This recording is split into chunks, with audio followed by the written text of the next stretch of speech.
வணக்கம். செய்திகள் வாசிப்பது ஆரியம் நந்தினி. சாத்தான்குளம் தந்தை மகன் கொலை வழக்கு குற்றவாளிகள் 9 பேருக்கும் மரண தண்டனை விதிப்பு. சாத்தான்குளம் தந்தை மகன் கொலை வழக்கில் குற்றவாளிகள் 9 பேருக்கும் மரண தண்டனை விதித்து உயர்நீதிமன்றம் மதுரை கிளை தீர்ப்பு வழங்கியது. தூத்துக்குடி மாவட்டம் சாத்தான்குளத்தைச் சேர்ந்த ஜெயராஜ் மற்றும் அவரது மகன் பென்னிக்ஸ் ஆகியோர் சாத்தான்குளத்தில் செல்போன் கடை நடத்தி வந்தனர். கரோனா ஊரடங்கின் போது குறித்த நேரத்தை தாண்டி கடையை திறந்து வைத்திருந்ததாக கூறி இவர்கள் இருவரையும் கடந்த 2020 ஜூன் 19 இரவு சாத்தான்குளம் போலீசார் காவல் நிலையம் அழைத்துச் சென்று கடுமையாக தாக்கினர். இதில் ஜூன் 22 பென்னிக்ஸும் 23 ஜெயராஜும் உயிரிழந்தனர். இந்த வழக்கை சிபிசிஐடி விசாரித்த நிலையில் உயர்நீதிமன்ற மதுரை அமர்வு உத்தரவின்படி சிபிஐ விசாரணைக்கு மாற்றப்பட்டது. இதை கொலை வழக்காக சிபிஐ பதிவு செய்து காவல் ஆய்வாளர் ஸ்ரீதர், உதவி ஆய்வாளர்கள் பாலகிருஷ்ணன், ரகு கணேஷ், சிறப்பு சார்பு ஆய்வாளர் பால் துரை, தலைமை காவலர் முருகன், காவலர்கள் சாமதுரை, முத்து ராஜா, செல்லத்துறை, தாமஸ் பிரான்சிஸ், வேலுமுத்து ஆகிய 10 பேர் கைது செய்யப்பட்டு மதுரை மத்திய சிறையில் அடைக்கப்பட்டனர். இதில் பால்துறை சிறையில் உடல் நலக்குறைவால் உயிரிழந்தார். இந்த வழக்கு விசாரணை கடந்த 5 ஆண்டுகளாக மதுரை நீதிமன்றத்தில் நடைபெற்று வந்தது.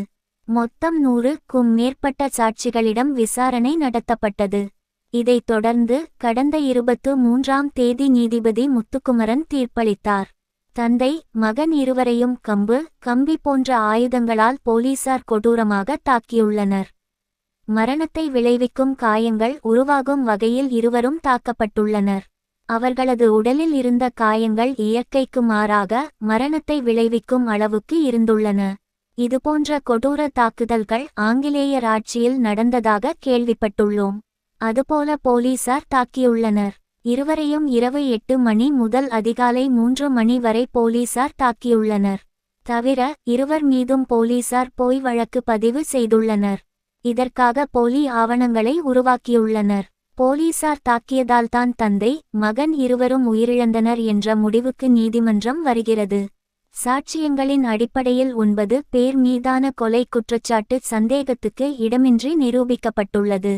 எனவே இந்த வழக்கில் ஸ்ரீதர் உள்ளிட்ட 9 பேரும் குற்றவாளிகள் என முடிவு செய்யப்படுகிறது. இவர்களுக்கான தண்டனை விவரம் மார்ச் 30 அறிவிக்கப்படும் என தெரிவித்தார்.